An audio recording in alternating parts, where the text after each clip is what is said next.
The Unpopular Opinion Show.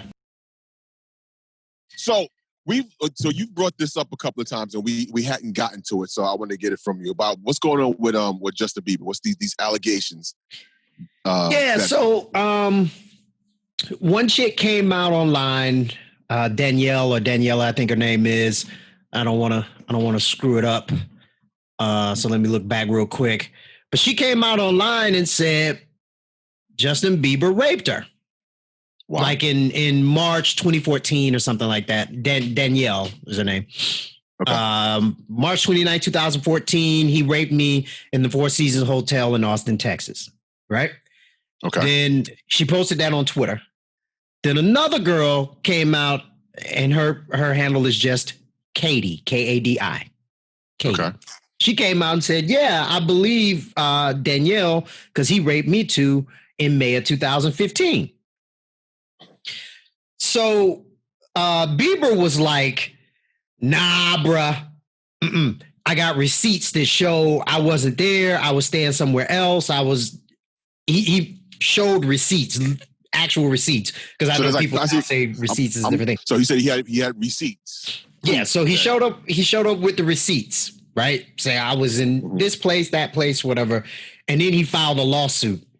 $10 million per for defamation. So Bieber's coming after him. Ooh. Okay. Yeah, I think we froze internet connection or something.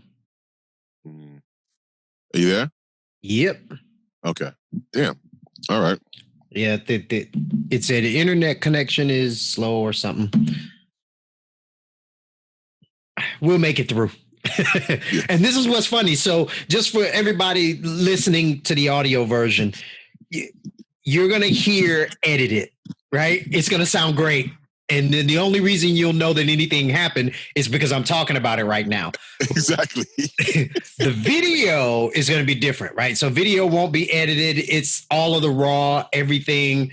Even when we stop going on the audio, some of what's left, the behind the scenes stuff, the after credits. There it is, the after credits information. So Bieber. Yeah. So yeah, he's suing them. 10 million a pop. So he's coming after. Got it. He know they ain't got it. He know they ain't got it. But that's a hell of a statement, though. That's a hell of a statement for him. Now is the proof his proof? Does it seem credible?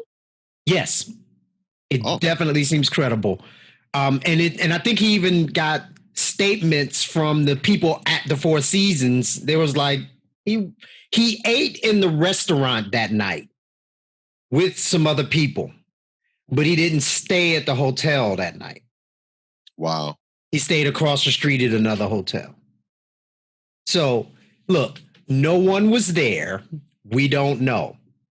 What we know is she has an allegation and he says, nah, I didn't do it. Now, it didn't happen.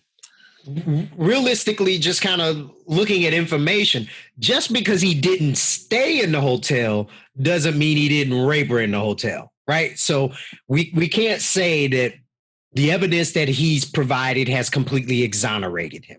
Right. Just like we can't say her allegation completely condemns him. But I think it's very interesting that he's saying, no, I didn't do it. And here's some factual stuff to show to say that I didn't. So I'd love to see what happens. He might be the first to have done, to publicly do that. I've not seen, because usually it's kind of murky. You have to say we weren't there. We don't know. We have to kind of go by the story of the woman. Or just be like, well, we'll never know. and that's kind of it. My dude is like, nope. Not going to be me. Hashtag ain't going to be me. So, but this is what I'm glad you said hashtag. So this is the what's kind of coming from it. Mm-hmm. He's getting a ton of backlash because he's filing a lawsuit. And they're saying the only reason that he would be filing a lawsuit is to silence real victims because he knows that they can't pay it. No, that's a big. All right, I'm not going to say that greasy people wouldn't do that same thing, but at the same time, it should deter people from making false allegations. That's the way I'm looking at it. And if you got $10 million settlement hanging over your head, nah, I ain't gonna mess with that. Just repercussions for behavior, right? Like, so, yeah. Because so far, and again, I don't want to take away from women that have, that's had things happen to them, or 100%. discredit their stories, or what happened to them, or mitigate it, in any way, minimize in any way. But let's not pretend that there aren't greasy women as well. And there have been women that, hell hath no fury like a woman scorned. Yeah. There's been women that make up, they'll make up stories. Shit, I had a girl not make up a story about rape, but just lie on me about just anything, man. Like there's greasy people on both sides. There could be greasy dudes, there could be greasy women. But it's unfortunate that when situations like this happen, there's no way to really know what the truth is. And so somebody's reputation, good or bad, you never know whether it really happened either way. And there'll always be that stain on their reputation. I'm sorry. I'm with you. But when you said that, it made me think of something. So we're going way off track. I'm going to address this Bieber, and then I'm going to talk about what I was just searching for. No, I'm right there with you. It's so fear of repercussion, fear of being punished governs a whole lot of behavior, right? T, did you freeze? You froze. Oh, doggone it. There you go. I think you're back. Your audio is back. There we go. I'm back. All right. I found out earlier this week that Mercury is in retrograde. I've never subscribed to this at all. But after experiencing, like me and my partner, Steve Wilson, we were shooting a game show online. Mm-hmm. And usually it goes over smooth. This one particular episode we were shooting, everything possible that could go wrong went wrong. Everything. It was just crazy. And then I was like, I had to ask, it popped in my head, is Mercury in retrograde? And I was like, yep, it sure is. Like, damn, okay. Well, I never believed it before, but yeah. But please, continue. So right now I have your audio and a very funny picture of you frozen. We're going to use this as your Facebook cover photo. Do I need to, am I back going or not? Your audio is, the video hasn't kicked back in yet. Yeah, there it is. You're back in.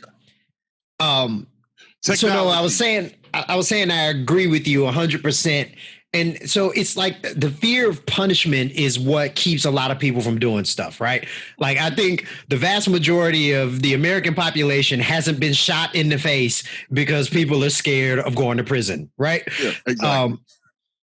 What I find very interesting with rape allegations, there's no, if a grimy chick decides to say I raped her, she can just say he raped me. And if it proves, to not be true, she just gets to go on with her life. Right. Is it like nothing happens for that? Right.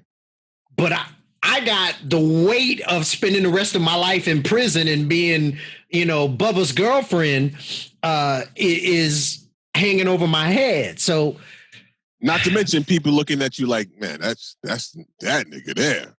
Right. So, and that's the other thing. I'm glad you said that. So one of the points that one of the articles, I think it was the Insider, just to give them their plug, but I was reading their thing, and one of the points they were saying is that, women who come forward face ridicule and all of that from society, which is true, and it should not be. Right. But men face ridicule for being accused, right? I don't know any group of guys who have looked at rape allegations and said, way to go, buddy. It's always been like, dude. Yeah. Yeah. I don't know that guy. I'm not saying that guy doesn't exist. I have never run across that guy. I don't know him. He ain't in my family. He's not in my circle of dudes. And if I ran across him, I'd be like, bro, that shit is not cool. Like, nah.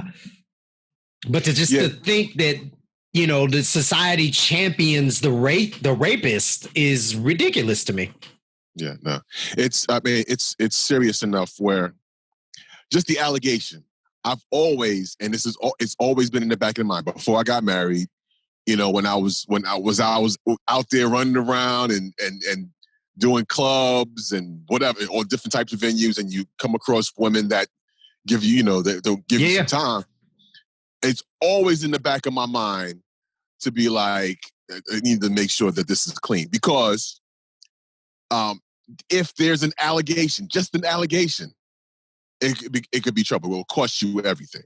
I had a young lady. I don't know if I told this story before, but I had a young lady there in Atlanta.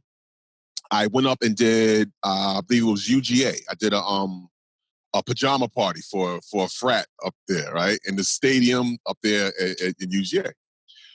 Luda came up, Young Bloods came up. It was nice. It was dope, right? They put me up in a hotel. And at the end of the night, in the dome there, I was DJing. When it shut down, it was a young lady. She asked me, like, "Hey, where I'm staying at the such and such hotel, whatever. Here's my room, blah, blah, blah, blah. Come through or whatever." She's like, "All right, cool." I leave. I'm back at the hotel in the room with Chris, Young Bloods, Poon, and this is probably the most weed I've ever smoked in my life. It was like 10 blunts going around in a circle.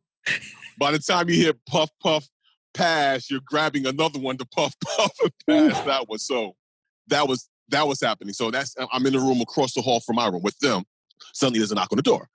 "Yo, T, somebody here for you." It's the girl. "Oh, all right, peace, fellas." I leave. I go to my room with her and I sit there, and she starts talking about interning at the radio station.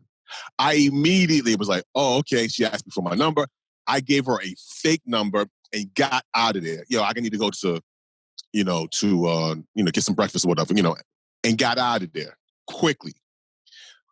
And later on, like months later, back in Atlanta, I was at Flavors, in fact, Club Flavors. Anybody in Atlanta remember Flavors? And I'm in the booth DJing, and to my right, standing on the stage next to the booth, glaring at me really hard, I looked, and when my eyes focused, it's the girl from UGA.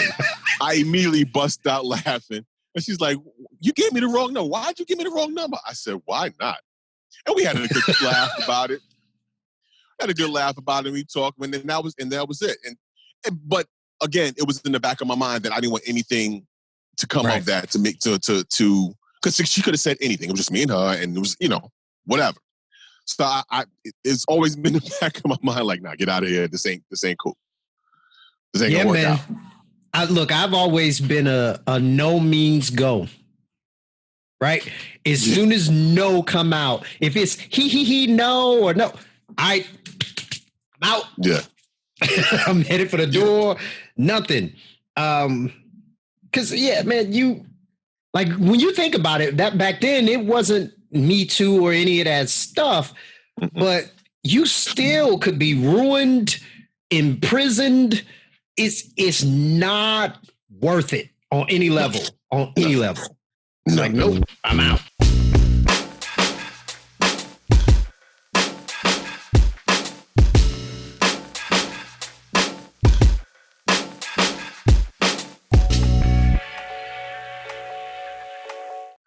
Hey, thanks for watching the Unpopular Opinion Show right here on YouTube. Appreciate you watching. If you enjoyed what you watched, be sure to subscribe, like, and hit that notification button. Yeah, hit it.